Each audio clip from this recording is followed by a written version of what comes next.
My brother loves to fart, and every time he lets one rip, Mom tries to plug his asshole shut. I tried to reason with her, telling her that passing gas is just human nature. I argued that instead of traumatizing him, she should just take him to a GI doctor to get checked out, but Mom instantly blew a gasket. You don't know jack shit? Your brother is just acting out because nobody's fixed him yet. If you don't believe me, just plug that hole up. See if he can fart then. Seeing that Mom was hell-bent on this and my brother was living a life worse than death, I couldn't just stand by. I fought Mom at every turn, taking beatings just to protect him. Eventually, Mom got tired of the hassle and just gave up, but I never expected the outcome. When he grew up, his flatulence was unstoppable and smelled like death. He couldn't keep a single friend. Mom spent every day whispering in his ear, shifting the blame, claiming that if I hadn't stopped her back then, he would have been fully cured. Buying into her lies, my brother had a mental breakdown. He grabbed a knife and stabbed me to death. When I opened my eyes again, I was reborn. This time, without me standing in her way, Mom frantically shoved countless bizarre remedies up my brother's rear end. But little did they know, the more you stuff it, the wider it stretches. And when the gate is loose, the thunder booms. Mom, please, go easy, it hurts. The second I opened my eyes, the sound of my brother Kyle's whining drilled straight into my eardrums. Ava, get your ass in here and save me! I froze. Just a second ago, this little ungrateful bastard was holding a knife, dragging me down to hell with him in a murder-suicide pact. Now he has the nerve to beg me for help? Is he freaking delusional? I was about to scream a curse back at him, but then reality hit me. I instinctively touched my stomach, the spot where the knife had twisted into my guts. It was smooth. No blood. No hole. Holy shit. I've been reborn. And the scene playing out in front of me? For the old me, this was just another Tuesday. Kyle was born with a talent. He loved to rip ass.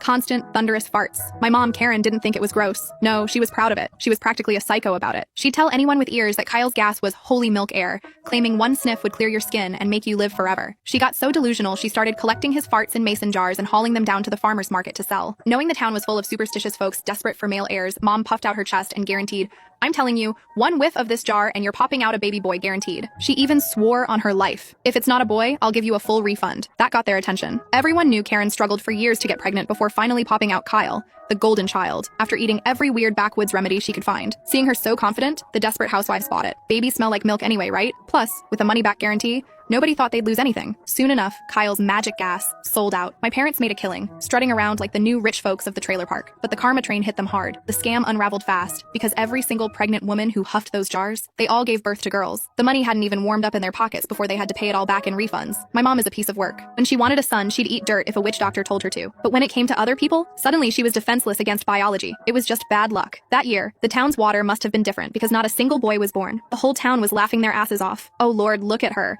Can't pop out a boy so she goes sniffing farts? Her brain is smaller than a pig's. No kidding. I've lived 40 years and never heard of paying to sniff some kid's ass. Damn, if I knew money was that easy, I'd be ripping them at the market daily. Fresh from the source. The women who had strutted around holding their bellies were now hiding their faces in shame. The embarrassment turned to rage. A massive mob of angry rednecks marched to our front door, demanding an explanation from Karen. My mom barely